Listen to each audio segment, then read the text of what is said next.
यही था उस दौर का मंजर। एक तरफ गुमराही की दुनिया, दूसरी तरफ हजरत अब्दुल्लाह और बीबी आमिना का पाक निकाह और उनके घर से उठता वो नूर जिसका असर पूरी दुनिया पर होने वाला था। मदीना की शाम थी, चांद सितारे आसमान पर चमक रहे थे। यहूद के चंद उलेमा अपने मदरसे के अंदर एक पुरानी किताब खोलकर बैठे थे। महज चंद चिराग रोशन थे जो पर्चे पर रोशनी डाल रहे थे। पहला आलिम बोला, अब वक्त करीब है। तौरात में लिखा है कि आखिरी नबी हिजाज के रेगजारों से उठेगा, उसके जिस्म पर नबूवत की मोहर होगी और वो शिर्क को मिटाकर एक अल्लाह की दावत देगा।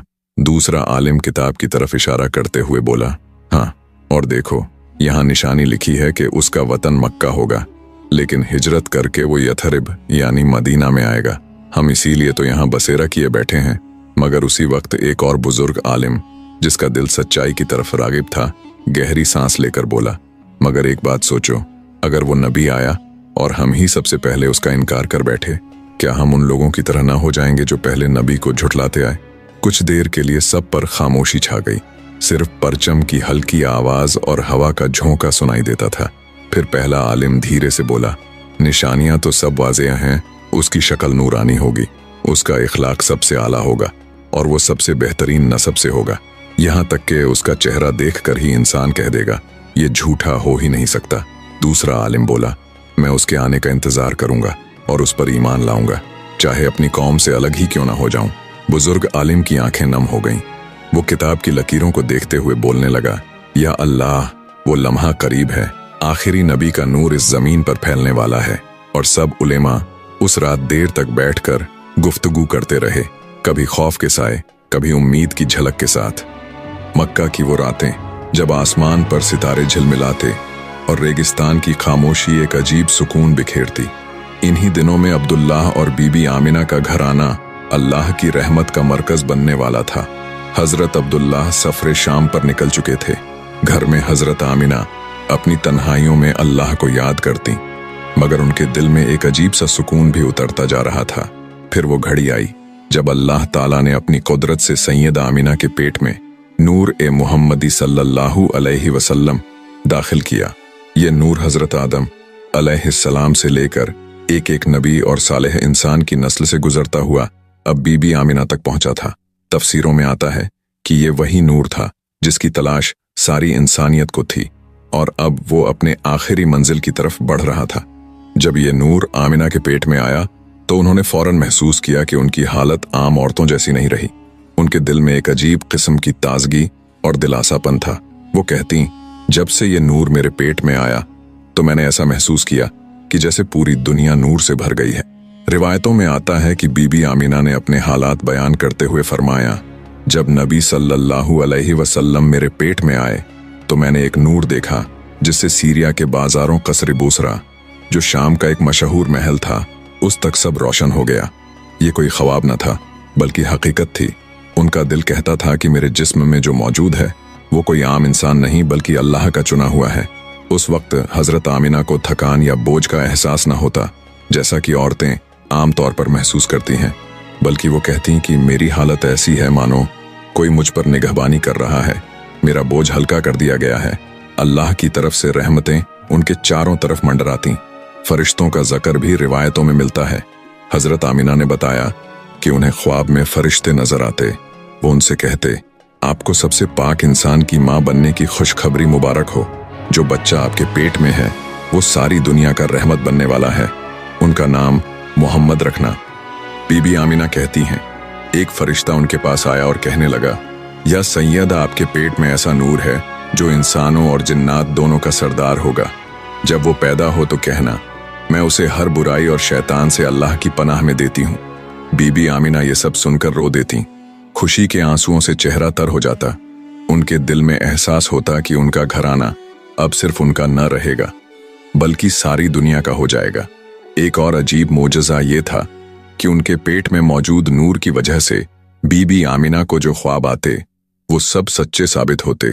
वो देखती कि आसमान पर सितारे झुक झुक कर उन्हें सलाम कर रहे हैं। वो देखती कि उनके आसपास का माहौल बदल गया है और जब सुबह उठती तो उनका दिल तसल्ली से भर जाता। रिवायतों में ये भी आता है कि उस वक्त हजरत आमिना जहां जाती वहां लोग कहते कि तुम्हारे चेहरे पर एक अजीब सा नूर है। उनकी आंखों की चमक और उनके चेहरे का सुकून सबको हैरान करता। कुछ औरतें उनसे पूछतीं, क्या तुम बीमार हो?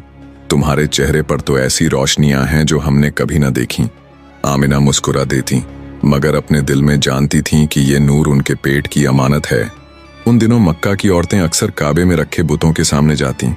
कोई अपने बच्चे की सलामती मांगती तो कोई अपने घर के खाने पीने का सामान, कोई अपनी मुसीबत सुनाती तो कोई अपनी ख्वाहिश। लेकिन बुत अब भी वैसे ही खामोश खड़े रहते, न कोई आवाज, न कोई जवाब। साल दर साल यही मंजर दोहराया जाता रहा। अरब के लोग दिल ही दिल में इन बुतों की खामोशी से तंग आ चुके थे। उन्हें महसूस होने लगा था कि ये पत्थर के बनाए हुए देवता न उनकी सुनते हैं, न उनकी मदद करते हैं। दिलों में कहीं न कहीं एक कसक थी, अब किसी रहनुमा की जरूरत है, कोई ऐसा जो उन्हें सच्चाई दिखाए, इंसानियत का रास्ता बताए और हक से रूबरू करवाए। मगर ये आसान न था। सदियों से जमी हुई आदतें, पुरखों से मिली रिवायतें और इन बुतों से जुड़ा अंधा यकीन, सबके सामने अचानक किसी नजर न आने वाले खुदा की दावत रखना मानो पहाड़ हिलाने जैसा था। लेकिन हजरत आमीना को अब उन बुतों की तरफ झुकने की जरूरत महसूस न होती। उनके दिल में आता कि जिस खुदा ने मुझे ये नूर दिया है वही मेरा मददगार है। वो किसी बुत के सामने नहीं गईं। इतना ही नहीं, उनकी रातें भी ताबनाक हो गईं। वो रात को महसूस करती कि कोई फरिश्ता उनकी निगहबानी कर रहा है। कभी कोई आवाज आती, आपके पेट में सारी दुनिया का सरदार है। कभी कोई कहता, आपके बेटे के आने से तारीखियां मिट जाएंगी। ये सब बातें आम औरतों के तजुर्बे से बहुत अलग थीं। यही वजह थी कि बीबी आमिना की रूह हर रोज नए एहसास से गुजरती। उनके दिल में गमो खुशी का अजीब संगम था। गम इसलिए कि उनके शौहर अब्दुल्लाह सफर पर थे और जल्द ही वो उनसे बिछड़ने वाली थीं, और खुशी इसलिए कि अल्लाह ने उन्हें सारी दुनिया की सबसे बड़ी नेमत दी थी। वहीं दूसरी तरफ मदीना की रात थी। हवाओं में सन्नाटा घुला हुआ था। उसी मदरसे के कमरे में कुछ बड़े यहूदी आलिम बैठे थे। सामने तौरात के खुले पन्ने रखे थे और चारों के चेहरों पर सोच की लकीरें गहरी होती जा रही थीं। पहला आलिम बोला, लोग आने वाले नबी के पास क्यों न जाएंगे? उनकी सच्चाई और अखलाकों की मिसाल ही ऐसी होगी कि बुतों के सामने जाने वाले लोग भी समझ जाएंगे कि असली मालिक तो बस एक अल्लाह है। दूसरा आलिम भौहें चढ़ाकर बोला, हाँ, लेकिन सोचो, अगर वो आ गए तो सबसे पहले इन अरबों को हमारे देवताओं से दूर करेंगे।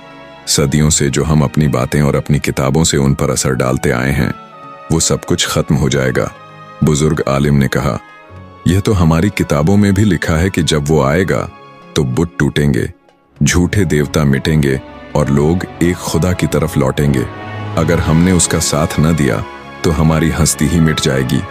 कमरे में सन्नाटा छा गया। मक्का की वादी उस रात अजीब सी खामोशी में डूबी हुई थी। रेगिस्तान की रेत तक ठंडी हो गई थी।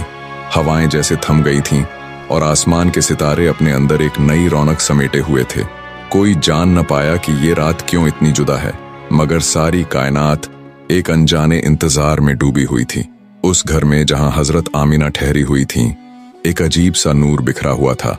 आमिना अपने दिल में महसूस कर रही थीं कि अब वो लम्हा बहुत करीब है जिसका जिक्र किताबों में था, जिसका इंतजार नबियों ने किया, जिसकी दुआएं हजारों साल से की जाती रही थीं। बीबी आमिना कहती हैं, जब मैंने वो हालत महसूस की तो मुझे लगा जैसे मेरी चार दीवारी नूर से भर गई है। उस नूर ने मेरे दिल को हल्का कर दिया और मेरी रूह को सुकून बख्शा। मुझे ऐसा लगा जैसे मैं अकेली नहीं हूं, फरिश्ते मेरे आसपास मंडला रहे हैं। और फिर वो घड़ी आई जब सारे आलम की तकदीर बदलने वाली थी। नन्हा सा लख्त जिगर दुनिया में आया तो किसी आम बच्चे की तरह न था। बीबी आमिना ने देखा कि उनका बेटा पैदा होते ही सजदे की हालत में है। उसके होंठ हल्के हल्के हिल रहे थे, मानो वो अपने रब का जिक्र कर रहा हो। उसकी आंखें आसमान की तरफ उठी हुई थीं, जैसे वो अपने खालिक से बात कर रहा हो। उसके जिस्म से महकती हुई खुशबू उठ रही थी। उसकी पेशानी से ऐसा नूर चमक रहा था कि कमरे की दीवारें रोशन हो गईं। हजरत शिफा जो उस वक्त मौजूद थीं, हैरत से कहती हैं, हमने ऐसा बच्चा कभी नहीं देखा था। उसकी शक्ल में नूर था, उसके जिस्म में पाकीज़गी थी और उसके आसपास एक ऐसी रौनक थी जो किसी और इंसान में न थी। जैसे ही मोहम्मद सल्लल्लाहु अलैहि वसल्लम पैदा हुए, पूरी दुनिया में अजीब व गरीब मोजज़ात होने लगे। काबे में रखे हुए 360 बुत एक एक करके गिरने लगे। कोई मुंह के बल गिरा, कोई पीठ के बल। लात, उज्जा और मनात ये बड़े बड़े बुत चिकनाचूर हो गए, जैसे कभी थे ही नहीं। सदियों से लोग उन बुतों के सामने झुकते रहे थे, उनसे मदद मांगते रहे थे, मगर अब वो बुत खुद अपनी जगह पर कायम न रह सके। ये अल्लाह की तरफ से इशारा था कि अब शिर्क का अंधेरा मिटने वाला है। उसी वक्त जिब्राइल अमीन अलैहिस्सलाम आसमान से उतरे